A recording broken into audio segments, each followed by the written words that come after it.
Hello बच्चों, आज हम एडमिशन चैप्टर की कुछ इलस्ट्रेशन देखने वाले हैं। देखते हैं बच्चों ये इलस्ट्रेशन हमसे क्या पूछता है।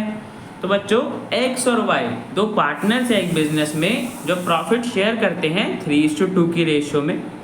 बच्चों हमें उनका कैपिटल बता रखा है। इस सारी एडजस्टमेंट करने के बाद उनके कैपिटल में इतना बैलेंस बचा है। एक्स के कैपिटल में बच्चों 80,000 रुपीज़ है और वाई के कैपिटल में बच्चों 60,000 रुपीज़ बैलेंस है। आगे बच्चों हमें बता रखा है कि एक नए पार्टनर जेड को एडमिट करा गया है बिजनेस में, जो कि 35,000 रुपीज़ कैपिटल लेके आ रहा है 1/5 शेयर के लिए। तो बच्चों जेड का प्रॉफिट शेयर 1/5 हो गया, जो कि बच्चों हमें आगे बता रखा है कि 1/5 शेयर उसे एक्स और वाई ने दिया है इक्वली, हाफ हाफ दोनों पार्टनर्स ने, ओल्ड पार्टनर्स एक्स और वाई ने दिया है। ठीक है बच्चों, आगे बच्चों हमें बोला है कि the capital accounts of the old partners are to be adjusted on the basis of the proportion of जेड्स capital to his share in the business. तो बच्चों देखो इस लाइन का क्या मतलब है कि हमें ओल्ड पार्टनर एक्स और वाई के कैपिटल अकाउंट को एडजस्ट करना है जेड के कैपिटल के हिसाब से, ताकि तीनों पार्टनर्स के कैपिटल एक प्रपोर्शन में आ जाए। तो बच्चों यहाँ पे प्रपोर्शन का क्या मतलब है कि जिस रेशो में तीनों पार्टनर्स प्रॉफिट शेयर करते हैं उसी रेशो में उनके कैपिटल भी हो जाए। तो बच्चों उस रेशो तक पहुंचने के लिए हमें ओल्ड पार्टनर्स के कैपिटल अकाउंट को एडजस्ट करना है उनकी प्रॉफिट शेयरिंग रेशो के हिसाब से, ताकि हमारे तीनों पार्टनर्स एक्स वाई और जेड के कैपिटल एक प्रपोर्शन में हो जाए, उनका शेयर प्रपोर्शनेट हो जाए उनके प्रॉफिट शेयर से। ठीक है बच्चों, आगे बच्चों हमें बोले कि calculate the amount of actual cash to be paid off और brought in by the old partners for the purpose. तो बच्चों जब कैपिटल हमारे पास आ जाएगा कि तीनों पार्टनर्स का प्रोपोर्शनेट कैपिटल इतना होना चाहिए, तो हमें कैश निकालने की पार्टनर्स को कितना कैश लेके आना पड़ेगा उस कैपिटल तक पहुंचने के लिए, और किसी पार्टनर के कैपिटल अकाउंट में एक्सेस होगा तो वो अमाउंट कितना जिसे निकालना पड़ेगा। तो बच्चों करते हैं। देखो बच्चों सबसे पहले हमें न्यू प्रॉफिट शेयरिंग रेशियो निकालनी पड़ेगी, बिकॉज उसी के प्रोपोर्शन में हमें लेके आना है तीनों पार्टनर्स के कैपिटल को। तो बच्चों निकाल लेते हैं सबसे पहले new profit sharing ratio. X और वाई बच्चों इस रेशियो में प्रॉफिट शेयर करते थे, ये थी इनकी ओल्ड रेशियो 3:2। तो बच्चों एक्स की 3/5 हो गया शेयर और वाई का 2/5 हो गया। अब बच्चों इसमें से इन्होंने 1/5 शेयर दोनों पार्टनर्स ने इक्वली 1/5 शेयर दिया है जेड को, आधा आधा शेयर दिया है। तो बच्चों देखो एक्स ने कितना दिया होगा 1/5 का हाफ, मतलब 1/5 मल्टीप्लाई 1/2।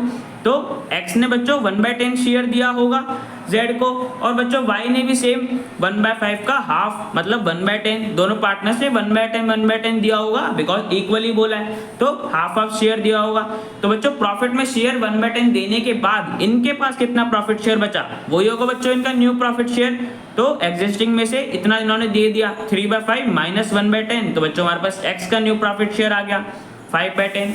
ठीक है बच्चों, ऐसे ही बच्चों y का निकाल लिया, 2/5 था उसमें से 1/10 दे दिया z को, तो बच्चों माइनस करने पे हमारे पास y का न्यू प्रॉफिट शेयर आ गया 3/10, और बच्चों z का तो हमें पता ही था 1/5। अब बच्चों एलसीएम सेम कर लिया तो हमारे पास न्यू प्रॉफिट शेयरिंग रेशियो आ गई।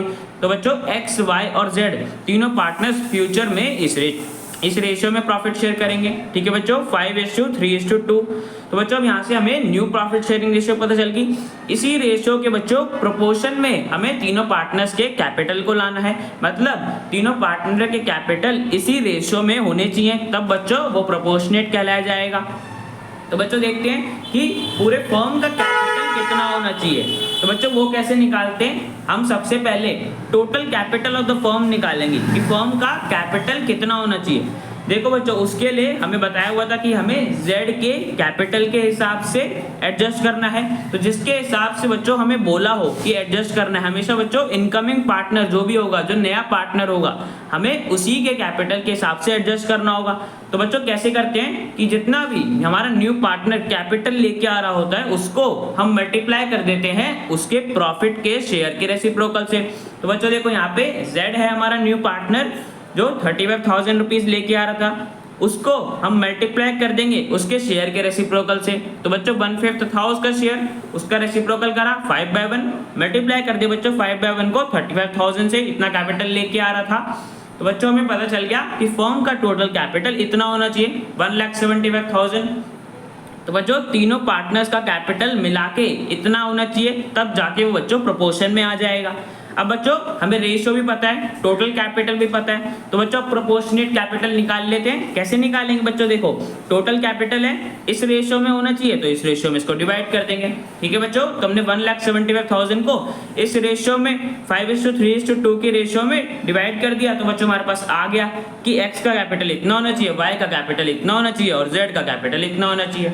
तो बच्चों देखो हमारा ये x और y का z का जो तीनों पार्टनर्स का कैपिटल है वो बच्चों उनकी प्रॉफिट शेयरिंग रेशियो में है ना 5:3:2।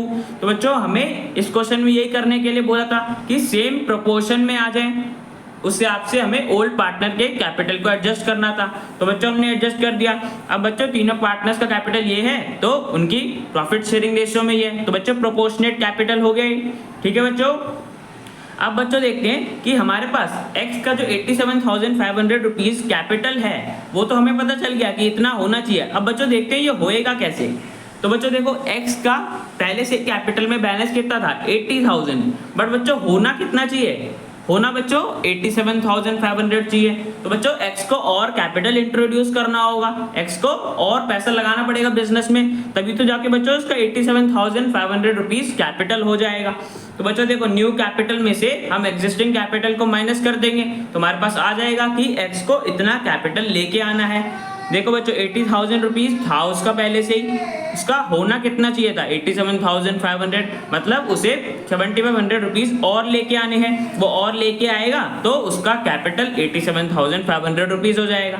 ठीक है बच्चों, तो x कैश लेके आएगा 7,500 रुपीज। ऐसे बच्चों y का देख लेंगे। देखो बच्चों y का पहले से हमें बता रखा था कि y के कैपिटल अकाउंट में एग्जिस्टिंग बैलेंस इतना था 60,000 रुपीज। ठीक है बच्चों 60,000 था, और बच्चों उसका न्यू रेशियो के हिसाब से प्रोपोर्शनेट कैपिटल जो हमने निकाला था 52,500। तो बच्चों देखो फर्म में y का इतना कैपिटल होना चाहिए, बट उसका पहले से ही बच्चों ज्यादा है 60,000 है ना, होना इतना चाहिए। तो बच्चों y को कैपिटल निकालना पड़ेगा, तब जाके बच्चों उसका 52,500 कैपिटल हो जाएगा। वो बच्चों कैसे निकालेंगे, अभी मैंने बताया हम न्यू में से एग्जिस्टिंग को माइनस कर देंगे। तो बच्चों देखो y का न्यू रेशियो के हिसाब से इतना कैपिटल होना चाहिए था, और है अभी कितना, एग्जिस्टिंग अभी कितना है, y का बच्चों बैलेंस 60,000 है, मतलब y को कैश निकालना पड़ेगा, तब जाके बच्चों उसका कैपिटल 52,500 होगा। माइनस करा तो बच्चों हमें पता चल गया कि y को 7,500 रुपीज निकालना है। y जब 7,500 रुपीज निकाल लेगा तो उसका कैपिटल 52,500 हो जाएगा। और बच्चों z का तुम्हें पता था कि z 35,000 रुपीज कैपिटल लेके आ रहा है। ठीक है बच्चों, तो x 7,500 रुपीज लेके आएगा और y 7,500 रुपीज निकालेगा।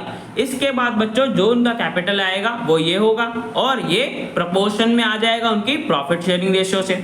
ठीक है बच्चों, तो बच्चों हमने इस क्वेश्चन में क्या करा कि हमने ओल्ड पार्टनर्स के कैपिटल को एडजस्ट करा, इतना उन्हें कैश लेके आना है और इतना कैश उन्हें बिजनेस में निकालना है। तो बच्चों लास्ट में हमें यही बोला था निकालने के लिए, जो कि हमने निकाल दिया। अब बच्चों तीनों पार्टनर के कैपिटल को हम प्रोपोर्शन में आ गए, एक उनकी प्रॉफिट शेयरिंग रेशियो के प्रोपोर्शन में आ गया। ठीक है बच्चों, तो बच्चों क्वेश्चन हमारा कंप्लीट हो गया। अब बच्चों मिलते हैं नेक्स्ट वीडियो में।